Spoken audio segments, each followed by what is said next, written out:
കാറ്റത്തെ കിളിക്കൂടിൻ്റെ upcoming എപ്പിസോഡിലേക്ക് എല്ലാവർക്കും സ്വാഗതം. അരുൺ സാന്ദ്രയുടെ വീട്ടിൽ നിന്നും ഇറക്കി വിട്ടതിനെ തുടർന്ന് സുധീഷും നിധിയും തിരികെ വീട്ടിലേക്ക് വരുവാണ്.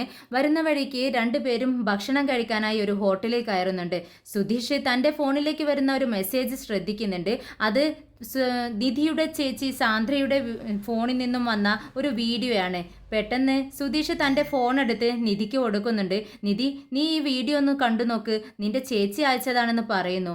പെട്ടെന്ന് നിധി അത് ഓപ്പൺ ചെയ്ത് നോക്കുമ്പോൾ അത് തൻ്റെ അച്ഛൻ്റെയും അമ്മയുടെയും ഒരു വീഡിയോ സാന്ദ്ര അയച്ചിരിക്കുകയാണ്. അത് കണ്ടിട്ട് നിധിക്ക് ഒരുപാട് സന്തോഷമാവുന്നുണ്ട്. പെട്ടെന്ന് സുധീഷിനോട് പറയുന്നുണ്ട്, ദേ സുധീഷേ, നീ ഈ വീഡിയോ ഒന്ന് നോക്ക്, അച്ഛൻ ഹോസ്പിറ്റലിൽ കിടക്കുന്ന വീഡിയോ ആണ് ചേച്ചി വിട്ടിരിക്കുന്നത്. വീഡിയോ കണ്ടതിന് ശേഷം സുധീഷ് പറയുന്നുണ്ട്, ദേ അച്ഛനെ കണ്ടിട്ട് നല്ല രീതിയിൽ ഇരിക്കുന്നല്ലോ, കുഴപ്പമൊന്നുമില്ല, അച്ഛൻ സുഖമായിട്ടിരിക്കുന്നു നിധി, നീ ഇനി വിഷമിക്കണ്ട എന്ന് പറയുവാണ്. പെട്ടെന്ന് സുധീഷ് പറയുന്നുണ്ട്, അല്ല അച്ഛനെ കണ്ടാൽ തൂങ്ങി മരിക്കാൻ പോയ ഒരാളാണെന്ന് കണ്ടിട്ട് തോന്നുന്നില്ല കേട്ടോ എന്ന് പറയാണ്. ഇത് കേട്ടത് നിധിക്ക് ദേഷ്യം വരുന്നുണ്ട്. നിധിയുടെ മുഖം പെട്ടെന്ന് മാറുവാണ്. ഇത് കണ്ടത് സുധീഷ് പറയുന്നുണ്ട്, അയ്യോ നിധി, ഞാനിത് മോശമായിട്ട് പറഞ്ഞതല്ല, ഞാനേ നല്ല രീതിക്ക് പറഞ്ഞത് തന്നെയാണ്. എൻ്റെ ഒരു ടോൺ ഇതാണ്. ഞാൻ ഇങ്ങനെ വല്ലതും പറയുമ്പോൾ നീ അത് മോശമായിട്ടാണ് ഞാൻ പറയുന്നത് എന്ന് തെറ്റിദ്ധരിക്കരുത് കേട്ടോ. അദ്ദേഹത്തിനൊന്നും സംഭവിച്ചിട്ടില്ലല്ലോ എന്നുള്ള സന്തോഷത്തിലാണ് ഞാനിങ്ങനെ പറഞ്ഞത്. ഇത് കേട്ട് നിധി പറയുന്നുണ്ട്, കുഴപ്പമില്ല, എനിക്ക് അച്ഛന് പെട്ടെന്ന് സുഖപ്പെട്ട് കണ്ടാൽ മതി. എൻ്റെ പ്രാർത്ഥന മുഴുവനും അച്ഛന് വേണ്ടിയാണ്. അച്ഛൻ്റെ അസുഖം പെട്ടെന്ന് മാറണം. അങ്ങനെ അവരുടെ അടുത്തേക്ക് വെയിറ്റർ വരുന്നുണ്ട്. എന്ത് വേണമെന്ന് ചോദിക്കുകയാണ്. എന്തെല്ലാം ഉണ്ടെന്ന് ചോദിക്കുന്നുണ്ട് സുധീഷ്. അങ്ങനെ വെയിറ്റർ പറയുന്നുണ്ട്, മട്ടൻ ബിരിയാണി ഉണ്ട്, ചിക്കൻ ബിരിയാണി ഉണ്ട്, ചിക്കൻ 65 ഉണ്ടെന്ന് എന്നൊക്കെ ഇങ്ങനെ പറഞ്ഞ് ഒരു ലിസ്റ്റ് തന്നെ മൂപ്പർ പറയുന്നുണ്ട്. ഇത് കേട്ടതും സുധീഷ് പറയുന്നുണ്ട്, ഏയ് അതൊന്നും വേണ്ട, ഒരു ചപ്പാത്തിയും എന്ന് പറയുമ്പോഴേക്കും പെട്ടെന്ന് നിധി ഇടയിൽ കയറി പറയുന്നുണ്ട്, ഏയ് അതൊന്നും വേണ്ട, ഒരു ചിക്കൻ ബിരിയാണിയും ഒരു ചിക്കൻ 65ഉം വേണം. ഇത് കേട്ടതും സുധീഷ് നിധിയെ നോക്കിക്കൊണ്ട് ചിരിക്കുന്നുണ്ട്. എന്നിട്ട് പറയുന്നുണ്ട് വെയിറ്ററോട്, എങ്കിൽ ഒരെണ്ണം കൂടി ചിക്കൻ 65ഉം ഒരു ചിക്കൻ ബിരിയാണി കൂടി എടുത്തോളൂ കേട്ടോ എന്ന് പറയുവാണ്. നിധി ചിരിയോടെ സുധീഷിനോട് പറയുന്നുണ്ട്, എനിക്ക് വിശക്കുന്നുണ്ട്, ഒരുപാട് ഭക്ഷണം കഴിക്കാൻ എനിക്ക് തോന്നുന്നു, അതുകൊണ്ടാണ് ഞാൻ ചിക്കൻ ബിരിയാണി ഓർഡർ ചെയ്തത് എന്ന് പറയുകയാണ്. ഇത് കേട്ടതും സുധീഷ് പറയുന്നുണ്ട്, അതിനെന്താ കുഴപ്പം, താൻ എപ്പോഴും കുറച്ച് ഭക്ഷണത്തിലേ കഴിക്കാറുള്ളൂ, അതുകൊണ്ടാണ് ഞാൻ ചപ്പാത്തി ഓർഡർ ചെയ്യാൻ വേണ്ടി നിന്നത്, നീ കഴിക്കുമെന്ന് പറയുന്നുണ്ട്. പക്ഷേ നിധി പറയുന്നുണ്ട്, നിനക്ക് ബുദ്ധിമുട്ടായോ, നിന്റെ കയ്യിൽ ക്യാഷ് ഉണ്ടാവില്ല അല്ലേ? ഇപ്പം എൻ്റെ കയ്യിൽ ക്യാഷ് ഇല്ല, ഞാൻ തരാം കേട്ടോ. ഇത് കേട്ട് ഇമ വെട്ടാതെ സുധീഷ് നിധിയെ തന്നെ നോക്കിയിരിക്കുകയാണ്. അപ്പോൾ നിധി ചോദിക്കുന്നുണ്ട്, എന്താ ഇങ്ങനെ നോക്കുന്നത്?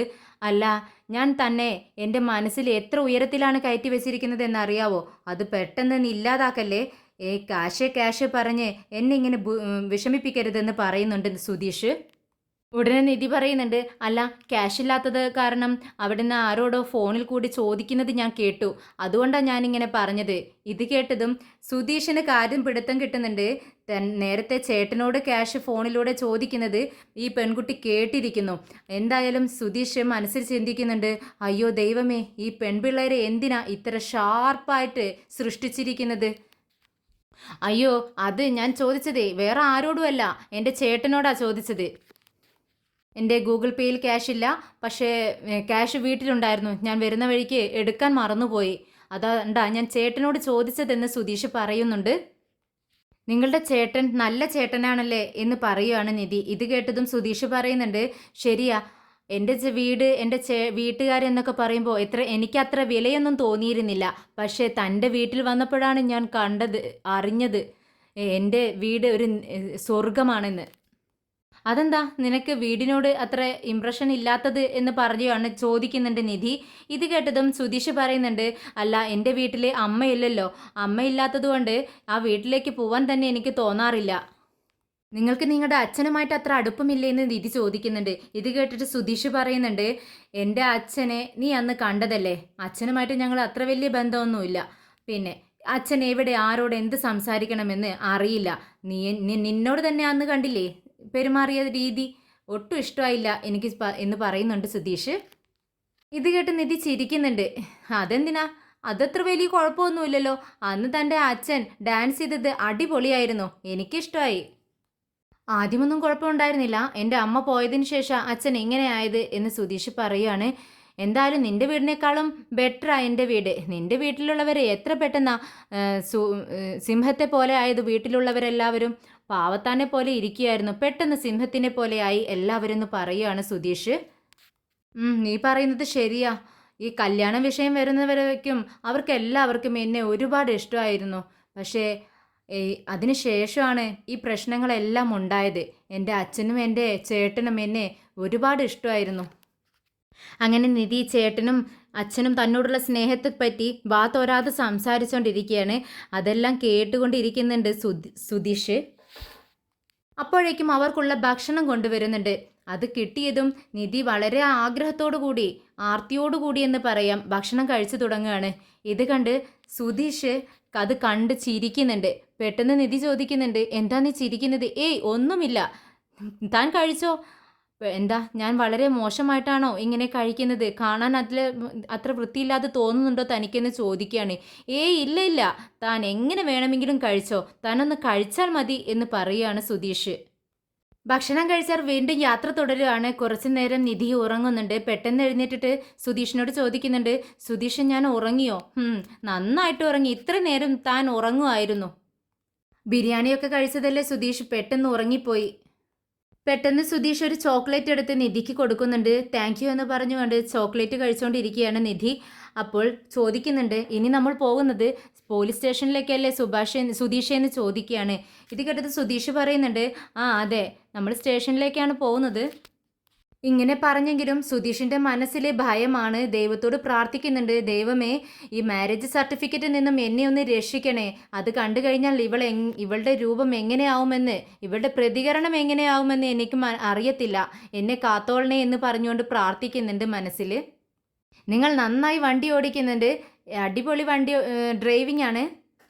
നിങ്ങളെ കണ്ടാൽ ഒരുമാതിരി തോന്നുമെങ്കിലും നിങ്ങളോട് ഇടപഴകി കഴിഞ്ഞാൽ നിങ്ങൾ നല്ല കംഫർട്ട് സോണിലുള്ള ഒരാളാണ്. അത് നിങ്ങളോട് ഒരുപാട് ഇടപഴകിയപ്പോഴാണ് എനിക്ക് അറിയുന്നത് എന്ന് നിധി പറയുന്നുണ്ട്. ഇത് കേട്ടതും സുധീഷിൻ്റെ മുഖം മാറുന്നുണ്ട്. സുധീഷ് ഇങ്ങനെ നിധിയുടെ മുഖത്തേക്ക് നോക്കുകയാണ്. എന്ത്, എന്നെ കാണാൻ എങ്ങനെ ഉണ്ടെന്നാ പറഞ്ഞത്? എന്നെ കണ്ടാൽ അത്രക്ക് ക്രൂരനായിട്ട് തോന്നുന്നത് തനിക്ക്? ഇത് കേട്ട് ചിരിയോടെ നിധി പറയുന്നുണ്ട്, ഇല്ല അങ്ങനെയൊന്നുമില്ല. പിന്നെ താൻ എന്താ പറഞ്ഞത്? എന്നെ കണ്ടപ്പോൾ ഒരുമാതിരി തോന്നി എന്നല്ലേ പറഞ്ഞത്? അത് എന്താന്ന് വെച്ചാൽ ഈ ഫസ്റ്റ് ലുക്കിലെ ഒരു റൗഡി മാതിരി, ഒരു ചെറിയൊരു പൊറുക്കി മാതിരി നിന്നെ കണ്ടാൽ തോന്നുമെന്ന് പറയുകയാണ്. എന്ത്, എന്നെ കണ്ടാൽ ഒരു റൗഡി, ഒരു പൊറുക്കി മാതിരി തോന്നുമെന്നോ?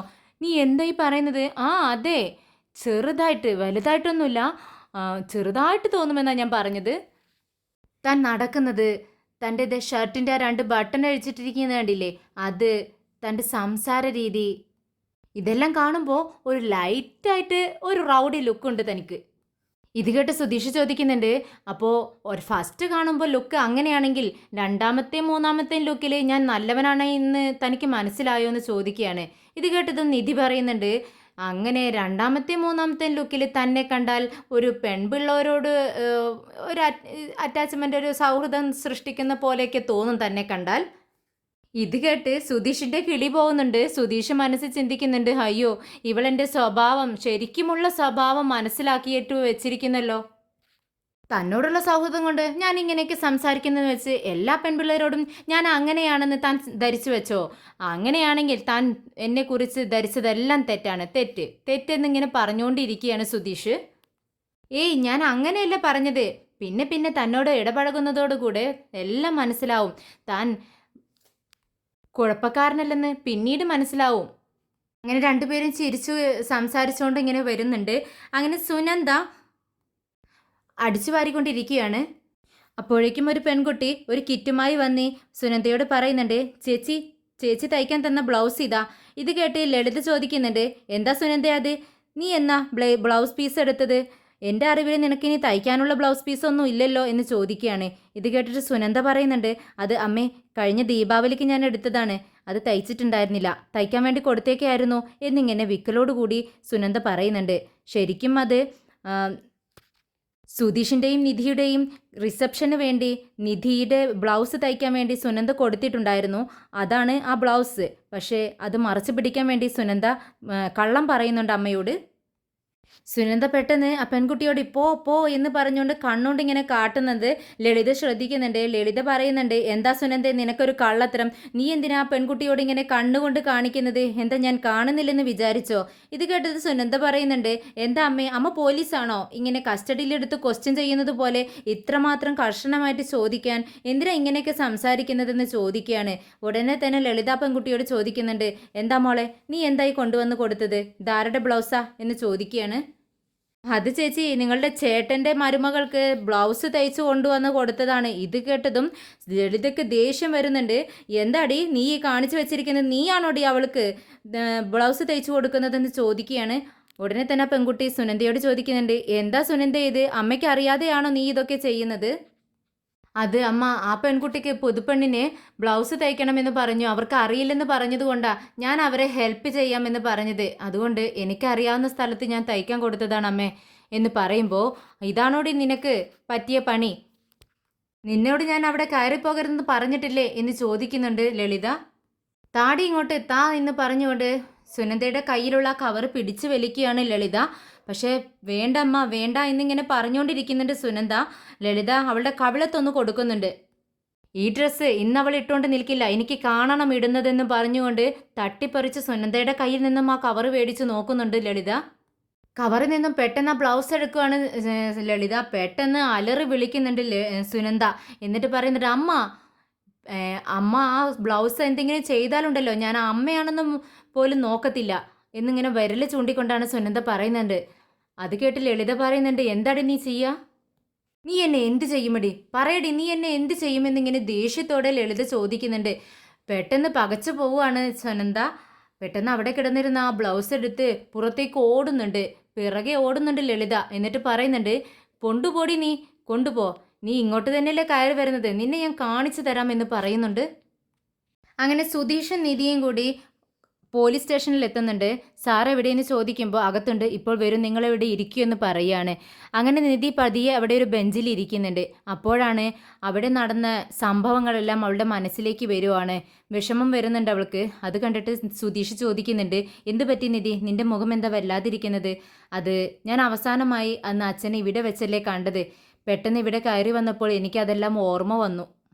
ഇത് കേട്ട് സുധീഷ് പറയുന്നുണ്ട്, ആ സൈക്കോ സൂര്യ ഇവിടെ നിന്നിട്ടല്ലേ നിന്നോട് മര്യാദയില്ലാതെ പെരുമാറിയതും സംസാരിച്ചതും, അതിനെക്കുറിച്ച് നീ ഒന്ന് ചിന്തിച്ചു നോക്ക് എന്ന് പറയുന്നുണ്ട്. അങ്ങനെ അവർ രണ്ടുപേരും ഒരു പോലീസ് ഓഫീസർ വന്ന് അകത്തേക്ക് വിളിക്കുന്നുണ്ടെന്ന് പറയുന്നുണ്ട്. രണ്ടുപേരും സാറിൻ്റെ അടുത്തേക്ക് ചെല്ലുവാണ്. പോലീസ് ഓഫീസർ പറയുന്നുണ്ട്, നിങ്ങളെ രണ്ടുപേരും കല്യാണം കഴിപ്പിച്ച് അയച്ചതുകൊണ്ട് ഞങ്ങൾക്ക് ഭയങ്കര പ്രഷറാണ്, നിങ്ങൾ വീട്ടിൽ നിന്ന് തന്നെയല്ലേ വരുന്നതെന്ന് ചോദിക്കുകയാണ്. പെട്ടെന്ന് സുധീഷ് ആന്നും പറയുന്നുണ്ട്, എന്നാൽ നിധി അല്ല സാർ എന്ന് പറയുവാണ്. ഇത് കേട്ടതും പോലീസ് ഓഫീസർ ചോദിക്കുന്നുണ്ട്, എന്താ ഇവർ ഇങ്ങനെ പറയുന്നത് എന്ന് കോൺസ്റ്റബിളിനോട് ചോദിക്കുകയാണ്. എന്നാൽ നിധിയും സുഭാഷും സുധീഷും കൂടി രണ്ടുപേരും പരസ്പരം നോക്കുവാണ്, എന്ത് പറയണമെന്നറിയാതെ. നിധി ചോദിക്കുന്നുണ്ട്, നമ്മൾ എൻ്റെ വീട്ടിൽ നിന്നല്ലേ വരുന്നതെന്ന് ചോദിക്കുകയാണ്. എന്താ ഇങ്ങനെ പറയുന്നത് കുട്ടിയെന്ന് ചോദിക്കുമ്പോൾ, അല്ല സാർ എനിക്ക് എൻ്റെ വീട്ടിലൊന്ന് പോകണം. എന്താണെന്ന് ചോദിക്കുന്നുണ്ട്. അത് എൻ്റെ അച്ഛന് സുഖമില്ല. എന്തു പറ്റി? അത് സാർ സൂയിസൈഡ് അറ്റംപ്റ്റ് നടത്തി അച്ഛൻ ഹോസ്പിറ്റലിലാണ്. ഇത് കേട്ട് പോലീസ് ഓഫീസർ ചോദിക്കുന്നുണ്ട്, എടോ താൻ എന്ത് കാര്യമാണോ ഈ ചെയ്തത്? താൻ എന്താ ഈ ചെയ്തു വെച്ചിരിക്കുന്നത്? നന്നായി ജീവിക്കുന്ന ഒരു കുടുംബത്തിൽ കയറി കളിച്ചിട്ട് ഇപ്പോൾ ആ കുടുംബം ഇങ്ങനെയായി തീർന്നില്ലേ? എന്നിട്ട് മോൾ അച്ഛനെ കണ്ടോ എന്ന് ചോദിക്കുകയാണ്. ഉടനെ നിധി പറയുന്നുണ്ട്, ഇല്ല സാർ, അവർ എന്നെ കാണാൻ സമ്മതിച്ചില്ല. ഇത് കേട്ടതും സുധീഷും പറയുന്നുണ്ട്, ഇന്നലെ രാത്രി അവിടെ പോയിരുന്നു സാർ ഞങ്ങൾ, പക്ഷേ കാണാൻ സമ്മതിച്ചില്ല. എന്നെ പോലീസുകാരൻ പറയുന്നുണ്ട്, എങ്ങനെ സമ്മതിക്കും, ഇത്രകാലം വളർത്തി വലുതാക്കിയ അച്ഛൻ വേണ്ട എന്നും പറഞ്ഞല്ലേ നിന്റെ കൂടെ അവൾ ഇറങ്ങിപ്പോന്നത്, ആർക്കെങ്കിലും സമ്മതിക്കാൻ കഴിയോ? നിനക്ക് അച്ഛനല്ല വലുത്, നിന്റെ പ്രണയമാണ് വലുത്. ഇത് കേട്ട് നിധി സുധീഷിൻ്റെ മുഖത്തേക്ക് നോക്കുന്നുണ്ട്. സുധീഷാണെങ്കിൽ ആകെ തപ്പിത്തടഞ്ഞ് നിൽക്കുവാണ്. ഇവരിപ്പോൾ കള്ളത്തരമൊക്കെ പൊളിക്കോ, എന്തിനാ ഇവർ ഇതിനെക്കുറിച്ചൊക്കെ സംസാരിച്ചുകൊണ്ടിരിക്കുന്നത് എന്നിങ്ങനെ ചിന്തിക്കുകയാണ് സുധീഷ്.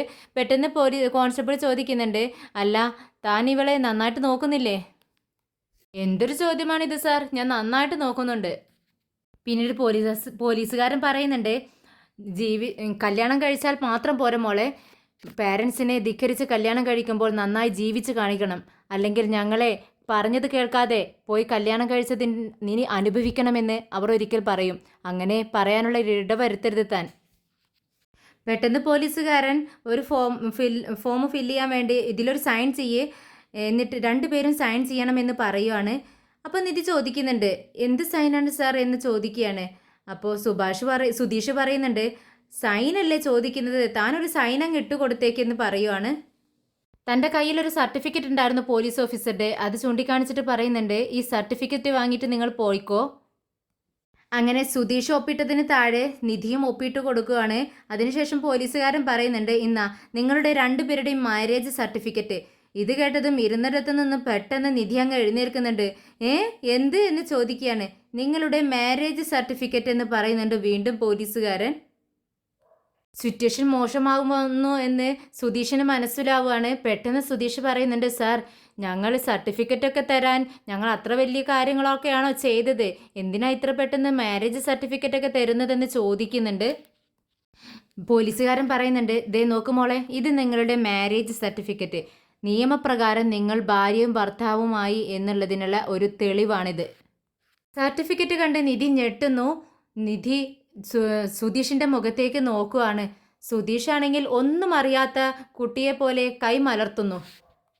നിധി ചോദിക്കുന്നുണ്ട്, നിയമപ്രകാരവും ഭാര്യവും ഭർത്താവുമോ എന്നാണ് നിങ്ങൾ പറയുന്നതെന്ന് ചോദിക്കുമ്പോൾ പെട്ടെന്ന് പോലീസുകാരന് ദേഷ്യം വരുന്നുണ്ട്. എന്താണ് കോൺസ്റ്റബിൾ ഇത്, എന്താ ഈ കുട്ടി പറയുന്നത്, എന്താ കുട്ടി ഇത്, കല്യാണം കഴിഞ്ഞു കഴിഞ്ഞാൽ നിയമപ്രകാരം ഭാര്യയും ഭർത്താവും ആവില്ലേ, അതിന് സർട്ടിഫിക്കറ്റും കിട്ടത്തില്ലേ, ഇതിലെന്താ കുഴപ്പമെന്ന് ചോദിക്കുകയാണ്. പോലീസുകാർ കൂടുതൽ ക്വസ്റ്റ്യൻസ് ചോദിക്കുന്നത് കാണുമ്പോൾ ആകെ പരിഭ്രാന്തനാവുകയാണ് നമ്മുടെ സുധീഷ്. പെട്ടെന്ന് സുധീഷ് പറയുന്നുണ്ട്, ഇല്ല അതിൽ കുഴപ്പമൊന്നുമില്ല. എന്താണ് സുധീഷ് പറയുന്നത് കേട്ട് നിധി സുധീഷിൻ്റെ മുഖത്തേക്ക് നോക്കുന്നുണ്ട്. സുധീഷ് ഇങ്ങനെ നിധിയുടെ മുഖത്ത് നോക്കി ഇങ്ങനെ തലയിട്ട് കുലുക്കുന്നുണ്ട്. പെട്ടെന്ന് നിധി പറയുന്നുണ്ട്, സാർ നിയമപ്രകാരം ഞങ്ങൾക്ക് ഭാര്യയും ഭർത്താവും ആവണ്ട. സാർ നിയമപ്രകാരം ഞങ്ങൾക്ക് ഭാര്യയും ഭർത്താവും ആവണ്ട. എൻ്റെ അച്ഛൻ്റെ മുന്നിൽ നിന്നും രക്ഷപ്പെടാൻ വേണ്ടിയാണ് ഞങ്ങളിങ്ങനെ അഭിനയിച്ചതെന്ന് നിധി വെട്ടി തുറന്ന് പറയുവാണ്. ഇത് കേട്ടതും ഓഫീസർക്ക് ദേഷ്യം വരുന്നുണ്ട്. എന്താ ഞങ്ങളെ കളിയാക്കുവാണോ?